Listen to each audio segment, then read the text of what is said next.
बिस्मिल्लाहिर्रहमानिर्रहीम। अस्सलाम वालेकुम दोस्तों, कैसे हैं आप? ठीक हैं, खैरियत से?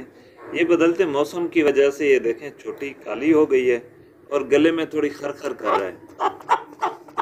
ये देखें, ये देखें, ये इसका गले का थोड़ा मसला है। इसलिए अगर आपको आपके मुर्गे को कोई भी गले का मसला हो तो उसमें आप लोगों ने ये कैप्सूल इस्तेमाल करने हैं। ये है अमॉक्सल 250। अमॉक्सल 250 इस्तेमाल करेंगे, एक सुबह देंगे एक शाम देंगे, इंशाअल्लाह ताला 2 दिन में मुर्गा बिल्कुल ठीक हो जाएगा अल्लाह के हुक्म से।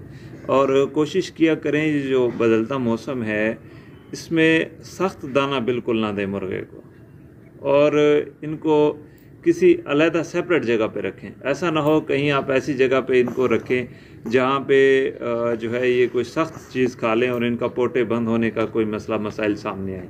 और कोशिश करें आप इनको टमाटर भी खिला दें।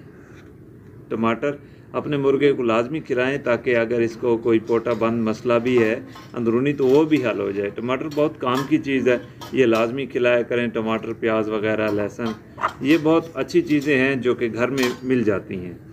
तो इनसे ये मुर्गे जो है ना, ये बीमारियों से बहुत ज़्यादा महफूज रहते हैं। तो अपना बहुत सारा ख्याल रखिएगा। अल्लाह हाफिज़।